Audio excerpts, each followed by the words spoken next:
Fituesja e çmimit autoria më mirë e vitit në panairin e librit 2025, Jetlira Avdiaj është takuar sot me adhuruesit e fjalës së shkruar në hapësirat e sallës Teki Dervishi në Gjakob. Romani i saj Toka e babës, por edhe Shtëpia pranë liçenit e shumë krijime të tjera bën që Jetlira ndonë se e re në moshë shumë shpejt të prek suksesin, fal prurjeve të saj me shumë përmbajtje në strukturë dhe temë. E gjendur në mesin e shumë lexuesve, shkrimtarja Avdiaj foli për krijimet e saj, pasionin për shkrime, por edhe për sukseset e vitit 2025 në artin krijues.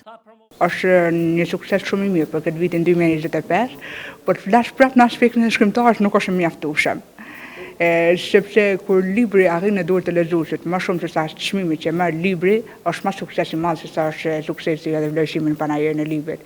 Kështu që në këtë aspekt mund të them se po kam arrit një sukses jashtëzakonisht mirë me romanin Toka e babës, që do vlerësoj edhe me çmimin e autorit i vitit në panairin e librit 2025.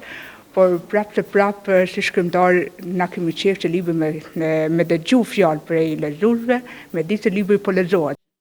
Ky aktivitet kulturor u mundësua nga shoqata intelektualëve Jakova, të cilët në vazhdën e aktiviteteve të tyre promovojnë poetë shkrimtar të rinj, të cilët po shkëlqejnë me shkrimet e tyre. Profesori Rushdi Sefa, derisa foli për arritjet e shkrimtarës Jetlira Avdiaj, vuri theksin edhe te një fakt shumë i rëndësishëm. Pse Jetlira me gjithë këto suksese nuk u nderua edhe nga qyteti i saj i lindjes? Në qarqet letrare, tashmë është e ditur, Jetlira Avdiaj nuk është thjesht një emër i ri në letërsinë shqipe, e është një zë që ka shpërthyer me fuqinë e rrëfimit, me guximin e temave dhe me një stil që s'ka frikë të prek plagët e shoqërisë sonë, se Jetlira ka sjell një nivel të ri në letërsinë shqipe. Është kënaqësi e rrallë kur një zë i ri ngjitet në majat e letërsisë shqiptare, dhe është përgjegjësi e jona si komunitet kulturor i Gjakovës, ta mirëpresim, ta vlerësojmë dhe t'ja njohim kontributin që tashmë po e pasuron letërsinë tonë. Po këtu vjen paradoksi ynë kolektiv. Derisa Prishtina e çmon, jurit e vlerësojnë, lexuesit e përqafojnë, qyteti i saj ende nuk e dhën asnjë mirënjohje institucionale, asnjë çmim, asnjë falënderim, asnjë ftesë zyrtare që të jetë shembull për të rinjt e tjerë. Ky takim u moderua nga profesoresha Teuta Hoda, e cila në fjalën e saj tha se sot po promovojmë një shkrimtare të re, por me shumë vlerë në letërsi. Sot e promovojmë një autore të re, por të re në moshë, por jo të re në shkrime, për shkak se veprimtaria është mjaft e bujshme, dhe gjithashtu pa bërë dallime në gjini, ne shpesh diskutojmë pse ka kaq shumë autor meshkuj dhe ka kaq pak autore femra.